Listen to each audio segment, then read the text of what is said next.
అబ్బో ఇక్కడ కేజీ చీరలు కొంటే అర కేజీ చీరలు ఫ్రీ అంట. మంగళ్య షాపింగ్ మాల్, కేజీల్లో సేల్, టన్నుల్లో ఆనందం. రైతుల జీవితాల్లో పట్టిసీమ కొత్త వెలుగులను నింపింది. వర్షభావ పరిస్థితుల్లోనూ సాగునీరు పారించింది. ఇటు ఖరీఫ్ అటు రబీ పంటలకు పుష్కలంగా నీరు అందించింది. చంద్రబాబు పాలన పట్ల విశ్వాసాన్ని, గౌరవాన్ని పెంచింది. నదుల అనుసంధానంలో భారతదేశానికే ఆదర్శంగా నిలిచింది.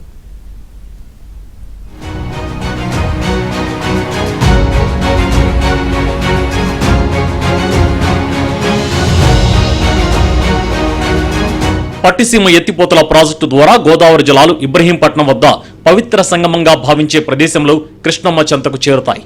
అక్కడి నుంచి ఆ నీటిని ప్రకాశం బ్యారేజ్ వైపు మళ్లించి కాలువల ద్వారా పొలాలకు అందిస్తున్నారు. విజయవాడలో ప్రవహించే బందరు కాలువ, రైవస్ కాలువల ద్వారా వ్యవసాయానికి, తాగునీటికి ఇబ్బంది లేకుండా చేసుకుంటున్నారు.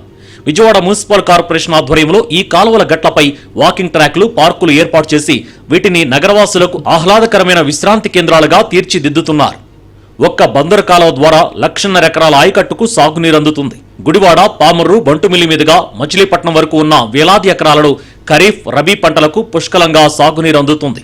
నేడు పట్టిసీమ వల్లే ఈ మాత్రమైన పంటలు పండిస్తున్నామని, అది చంద్రబాబు ముందు చూపునకు నిదర్శనమని రైతులంటున్నారు. గత వైసీపీ ప్రభుత్వంలో కనీసం కాలువల్లో పూడిక కూడా తీయలేదని, కూటమి ప్రభుత్వం వచ్చిన తర్వాత ఆ పనులు చేయడంతో ఇప్పుడు కాలువల ద్వారా వచ్చే నీటిని సద్వినియోగం చేసుకుంటున్నామని రైతులు చెబుతున్నారు. అయితే తీవ్ర వర్షాభావ పరిస్థితులు ఏర్పడినప్పుడు పట్టిసీమ ద్వారా మాత్రమే నీరు వచ్చే అవకాశం కనిపిస్తోంది. అప్పుడు భూగర్భ జలాలు అడుగంటిపోయి చివరి భూములకు నీరు రావడం లేదని, ఈ విషయంలో ప్రభుత్వం తగిన చర్యలు తీసుకోవాలని రైతులు కోరుతున్నారు. జిల్లా కానీ గుంటూరు జిల్లా కానీ మనకి సాగు అయ్యేది కాదు. ఆ పట్టిసీమ వాటర్ రావటం వల్లనే ఇవాళ సాగు అవటం, ఊడుపులు పడటం సాగుతున్నాయి. పట్టిసీమ లేకపోతే అసలు వాటరే లేదు. మన డెల్టా ఎలా ఉంది? వర్షాభావ పరిస్థితులు కానీ ఎలా? వర్షాలు లేవు కాబట్టి ఇప్పుడు ఆ పట్టిసీమ యొక్క విలువ తెలుస్తుంది రైతులకి. పట్టిసీమ లేకపోతే బీళ్లే అయిపోయాయి చేలు. అందక చాలా పంటలు కూడా బీళ్లు పెట్టుకున్న రోజులు ఉన్నాయి. ఎందుకంటే ఈ కాలువలు తవ్విన పాపాన్ని ఎక్కడా లేదు. గత 5 సంవత్సరాలు లేదు. ఈ చంద్రబాబు ఈ కూటమి ప్రభుత్వం రాగానే ఈ కాలువలు తవ్వటం వలన ఈ పట్టిసీమ వాటర్ పుష్కలంగా మా కృష్ణా డెల్టాకి రావటం, మేము మా ప్రాంతం ఏరియాలో నాట్లు కూడా పూర్తి అయిపోతున్నాయి. ఇంక గత 2-3 రోజుల్లో అయిపోతాయి. మాకు పుష్కలంగా నీరు అందుతుంది. 11 ఏళ్లుగా కృష్ణా డెల్టాను కాపాడుతున్న పట్టిసీమ నిర్మాణాన్ని అడ్డుకునేందుకు వైసీపీ చేయని ప్రయత్నం లేదు. అసెంబ్లీ సాక్షిగా చంద్రబాబుపై అవినీతి ఆరోపణలు చేశారు.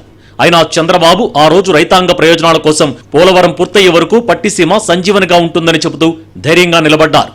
ఇదే పట్టిసీమతో జగన్ సొంత నియోజకవర్గం పులివెందులకు కూడా నీరు అందించి చంద్రబాబు చరిత్ర సృష్టించారని మాజీ మంత్రి దేవినేని ఉమా గుర్తు చేస్తున్నారు.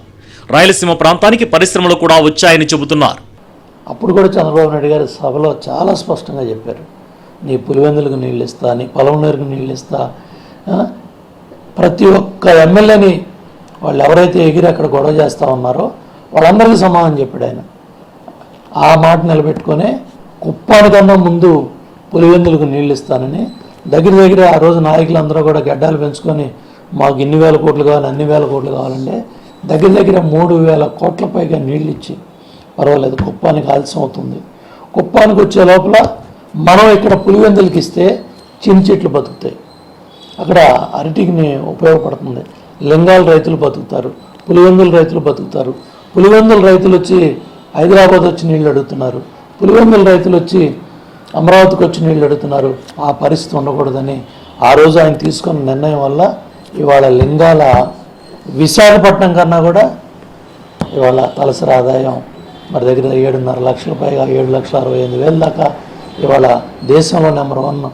ఇవాళ రాష్ట్రంలో మన మండలం, మరి లింగాల మండలం, మన పులివెందుల, మన రాయలసీమ ఆ విధంగా వచ్చిందంటే చంద్రబాబు నాయుడు గారి దూరదృష్టి, సంకల్ప బలం. పట్టిసీమ ప్రాజెక్టు ద్వారా గోదావరి నీరు అందడం వల్ల చౌడు భూములు కూడా సారవంతంగా మారడంతో పాటు తక్కువ ఖర్చుతో అధిక దిగుబడి వచ్చే పరిస్థితులు నెలకొన్నాయి. కరువు సమయాల్లో కూడా జల వనరులను జాగ్రత్తగా మేనేజ్ చేస్తూ చెరువులను నింపుతున్నారు, నారుమళ్లను కాపాడుకుంటున్నారు. ఒకప్పుడు తక్కువ వర్షపాతంతో ఇబ్బంది పడ్డ రాయలసీమ నేడు హార్టికల్చర్ రంగంలో అద్భుతాలు చేస్తుందంటే పట్టిసీమే కారణమని చెప్పుకోవాలి. ప్రస్తుతం ఉన్న వర్షాభావ పరిస్థితుల్లో కూడా పట్టిసీమతో పంటలు పండిస్తున్న వైనం దేశానికే ఆదర్శమవుతుంది. ఇక పోలవరాన్ని కూడా ఏడాదిలోగా పూర్తి చేసి ఆంధ్రప్రదేశ్ను అన్నపూర్ణగా మార్చేందుకు పనులను వేగవంతం చేయడం శుభపరిణామం.